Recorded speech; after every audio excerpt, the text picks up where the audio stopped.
الحمد لله رب العالمين والصلاة والسلام على نبينا محمد وعلى آله و صحبه اجمعین. بینندگان عزیز و ارجمند، در جلسات گذشته مطالبی رو در مورد یقظت و بیداری از خواب غفلت خدمت شما عرض کردم. برای رسیدن به الله متعال و برای سیر و سلوک به سوی الله متعال، اولین شرطش و اولین قدم و مرحلهش همان بیداری هست. لازمه حرکت کردن و لازمه سفر کردن بیداری هست. انسانی که در خواب فرو رفته هیچ امیدی از اون نیست. پس بنابراین انسان در مرحله اول باید بیدار باشد و یقظت و بیداری از خواب غفلت برایش فراهم شده باشد تا اینکه بتواند به طرف مطلوب و به طرف مقصد خودش حرکت بکند.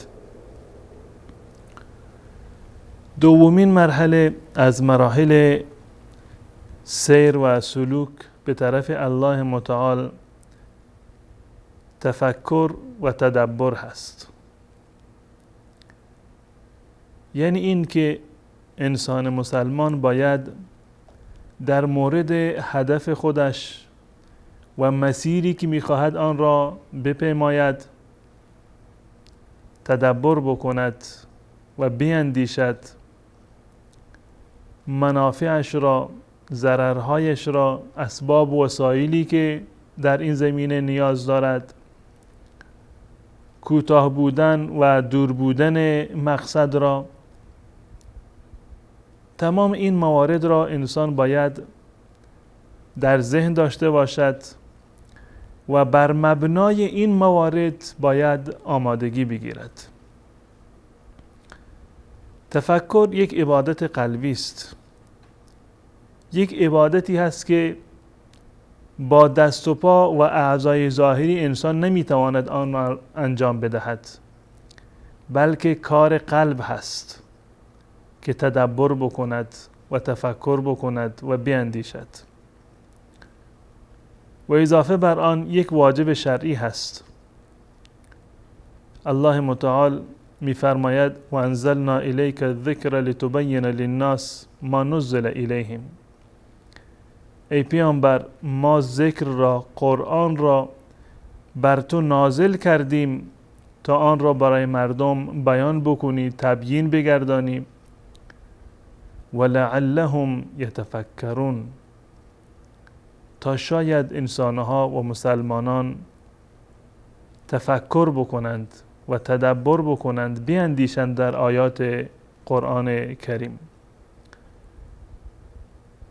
شیخ الاسلام ابن تیمیه رحمت الله علیه یک مقوله‌ای دارند در این زمینه و میگویند که بر هر فرد مسلمان لازم هست که اوقاتی را برای خود اختصاص بدهد، فرصتی رو مشخص بکند، خودش با خدای خودش خلوت بکند، دعا بکند، از الله متعال بخواهد، ذکر بکند، تفکر و تدبر بکند در گذشته خودش، در حال خودش، در آینده خودش، نفس خودش را محاسبه بکند.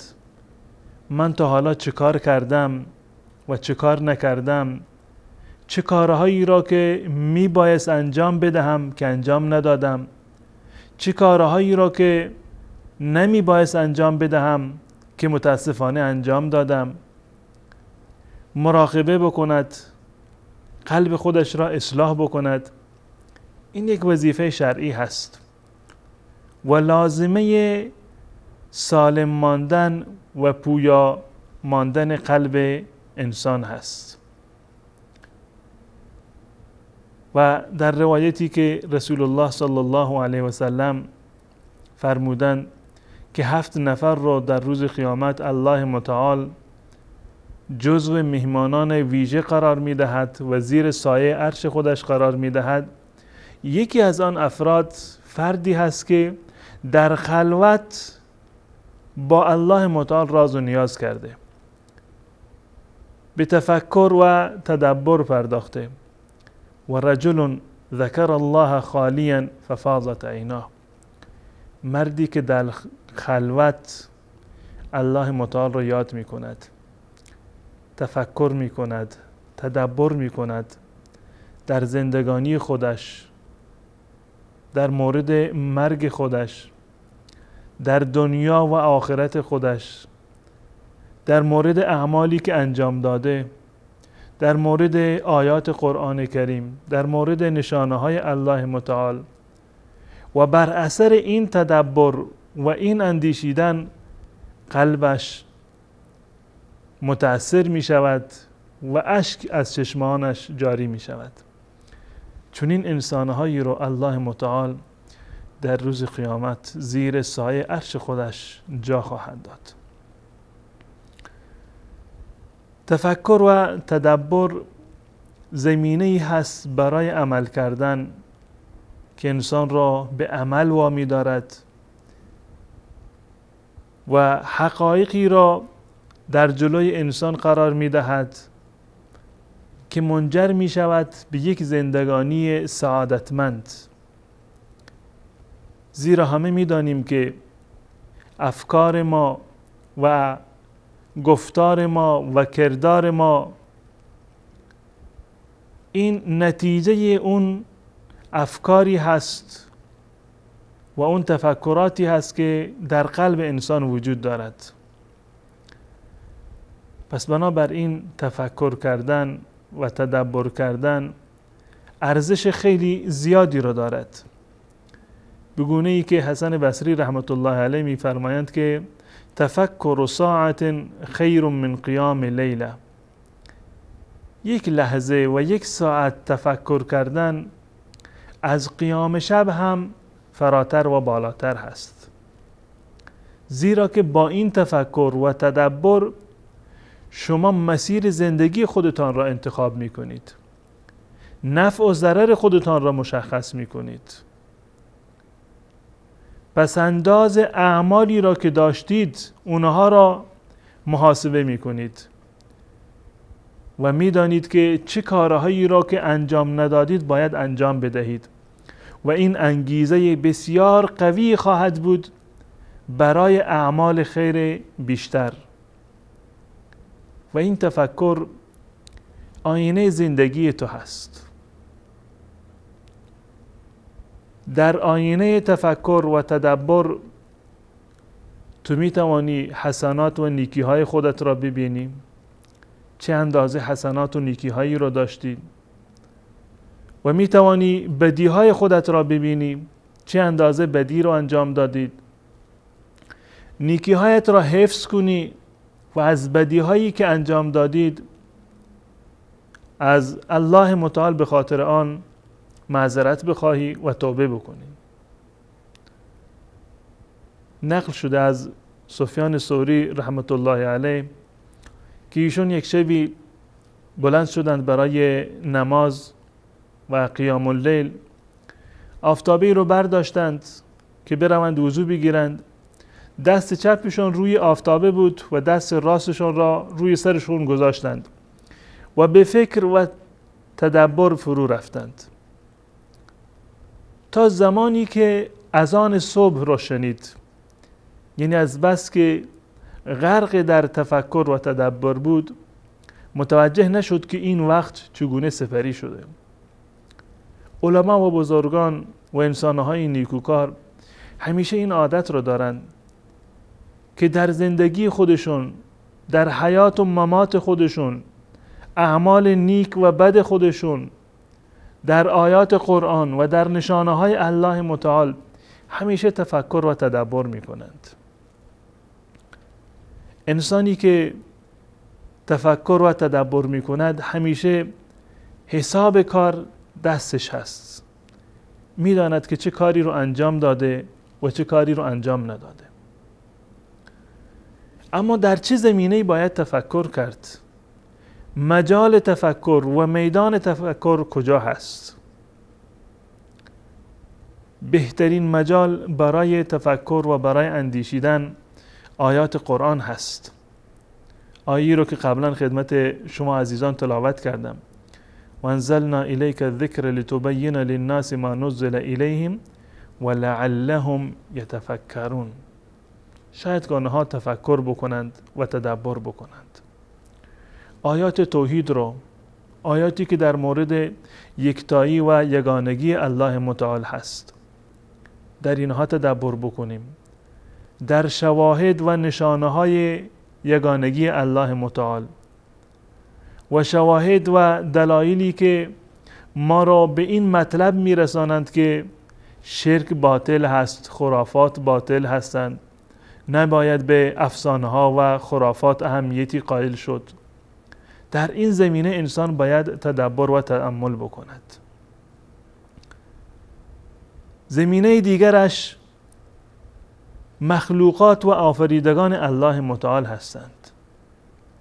هر چیزی رو که ما میبینیم در آسمان، در زمین، دریا و خشکی و هر چیزی که در معرض دید ما قرار دارد و آفریده الله متعال هست، به آن خیره بشویم، تدبر بکنیم که چه کسی این مورد را و فلان چیز را آفریده، چه منفعتی برای انسانها دارد، چه حکمت و فلسفه‌ای در خلقت و آفرینش آسمان و زمین و موارد دیگر بوده، چه اندازه الله متعال در آفرینش آسمان و زمین ظرافت هایی را به کار برده که تمام این موارد ما را سوق می دهند به یکتایی و یگانگی الله متعال.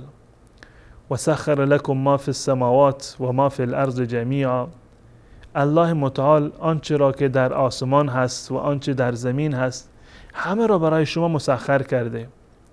ان فی ذلک لآیات لقوم یتفکرون.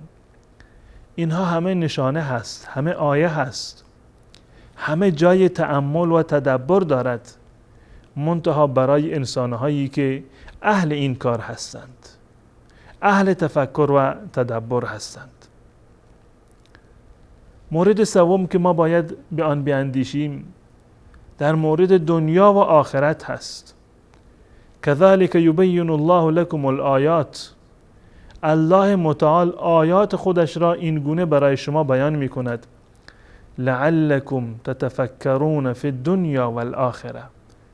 شاید شما تفکر بکنید، تدبر بکنید در امور دنیا و آخرت. حضرت عبدالله بن عباس رضی الله تعالی عنه در تفسیر این آیه می‌فرماید که تفکر و تدبر و اندیشیدن در مورد زوال دنیا، که این دنیا یک دنیای فانی هست، انسان نباید به این دنیا دل ببندد. مقصد و هدف ما دنیا نیست. مقصد و هدف ما جاودان ماندن در دنیا نیست. و این که در مورد آخرت فکر بکنند و بیاندیشند که آخرت در پیش روی ما قرار دارد، آمدنی هست و حتما می آید. پس بنابراین انسان عاقل و متفکر کسی هست که برای آخرت خودش توشه هایی رو جمع بکند. و هر کسی که مقایسه رو انجام بدهد در میان دنیا و آخرت، نیازهایی رو که انسان در دنیا دارد و نیازهایی رو که در آخرت دارد، مدتی رو که انسان در دنیا میماند و مدتی رو که در آخرت میماند، اگر اینها را با همدیگر مقایسه بکند، قطعا میداند که قیامت و آخرت از دنیا برتر و فراتر هست. به این نتیجه میرسد که دنیا سرای امتحان هست، جای آزمایش هست، جای درد و غم هست، و آخرت سرای نعیم هست، میدانی هست و دنیایی هست که انسان در آنجا در کمال راحتی و شادابی زندگی خواهد کرد. بدین خاطر هست که رسول الله صلی الله علیه و سلم می‌فرمایند در حدیث عبدالله ابن عمر: کن فی الدنیا کأنک غریب او عابر سبیل. در دنیا چنان زندگی کن گویا که غریبه هستی و رهگذر و مسافر هستی. و قطعا هم اگر ما اندکی در دنیا و آخرت بیندیشیم و این دوتا را با همدیگر مقایسه بکنیم، به این نتیجه میرسیم که ما در دنیا رهگذر هستیم. هدف نهایی ما و مقصد ما جهان آخرت هست.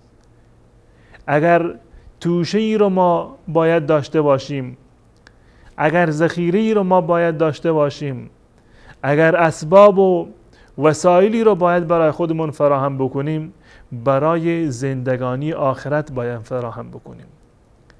برای دنیا به اندازه زحمت و تلاش بکنیم که در دنیا میمانیم و برای قیامتمان هم به اندازه زحمت و تلاش بکشیم که در آخرت میمانیم.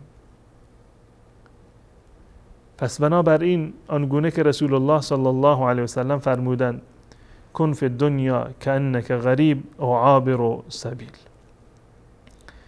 یکی دیگر از مواردی که انسان مسلمان باید در آن تأمل بکند بحث موت و بعد از موت هست که الله متعال انسانها را این مرگ را برای تمام انسانها مقدر کرده. الله یتوفی الانفس حین موتها. الله متعال هنگام مرگ روح انسانها را قبض میکند و در این آیات الله متعال ما را به تفکر و تدبر واداشته. الله یتوفی الانفس حین موتها والتي لم تمت في منامها فیمسک التي قضى علیها الموت. الله متعال اون نفسی را که مرگ را برایش مقدر کرده آن را نگه می دارد و یرسل الاخرى الى اجل مسمى. و اون نفسی را که مرگ هنوز سراغش نیامده و اجلش فرا نرسیده، الله متعال به اون مهلت می دهد. در ادامه الله متعال می فرماید که ان فی ذلک لآیات لقوم یتفکرون. اینها نشانه‌ای هست برای کسانی که تدبر و تفکر می کنند. این که انسان می خوابد، از دنیا کلاً قطع رابطه می کند، دوباره بیدار می شود، تمام حواس و استعداداتش به جای اصلی خودش برمی گردد، این یک نشانه‌ای هست از نشانه های الله متعال. چه بسا انسانی رو الله متعال در حالت خواب از دنیا ببرد و فرد دیگر را مهلت می دهد، بیدارش می کند تا زمانی که مرگش فرا برسد. انسان باید تدبر بکند در مردنش، در قبر و عذاب قبر، در برانگیخته شدن و زندگانی بعد از مرگ، در میدان محشر، حساب و کتابش، نامه اعمالش، میزان اعمال و صراط و نهایتاً بهشت یا جهنم که الله متعال تمامی ما و شما را انشاءالله از اهل بهشت جاویدان بگرداند. انسان مسلمانی که اهل تفکر و تدبر هست، چون این انسان همیشه قلبش بیدار هست، قلبش دچار خمود و زنگ زدگی نمی شود. و یکی از آثار تفکر و تدبر در مواردی که عرض کردم این هست که ایمان را در زندگانی چنین انسانی تجدید می کند. قلبش همیشه یک قلب با ایمان هست، قلبی هست که آرامش دارد، قلبی هست که اطمینان دارد، رضایت دارد به تقدیر الله متعال. و اینها تمام نتیجه تفکر و تدبر در مواردی هست که خدمت شما عرض کردم. و حیات قلب، زندگانی قلب یکی از آثار تفکر و تدبر هست که هرچند انسان بیشتر تدبر بکند و تأمل بکند قلبش بیدارتر می شود، از خواب غفلت بیدار می شود، زنگار گناه و معصیت از قلب انسان زدوده می شود. و یکی دیگر از آثار تفکر این است که انسان را به توبه وامی دارد و به عمل کردن وامی دارد. متوجه می شود که در گذشته چه اندازه کمکاری کرده، چه کارهای گناهی را انجام داده، از آنها توبه می کند. به یقین می داند که در آینده به چه چیزهایی نیاز دارد و بدین خاطر به کارهای خیلی دیگری روی می آورد. پس بنابراین همان گونه که الله متعال به ما دستور داده در موارد متعددی ولعلهم یتفکرون، انسان مسلمان باید همیشه تفکر و تدبر بکند و این دومین منزل از منازل سیل و سلوک به طرف الله متعال هست و دومین پله هست که پله اولش همان یقظت و بیداری بود و دومین پله اش تفکر. امیدوار هستم که الله متعال به ما بیداری عنایت بفرماید و به ما توفیق بدهد که در مواردی که عرض کردم تفکر و تأمل داشته باشیم تا اینکه بتوانیم به هدفی که در زندگی داریم به آن هدف برسیم و نهایتاً به سعادت دنیا و آخرت انشاءالله نائل بیاییم. تا برنامه دیگر و منزلی دیگر از منازل سیل و سلوک به طرف الله متعال، شما را به الله متعال می سپارم. السلام علیکم و رحمت الله و برکاته.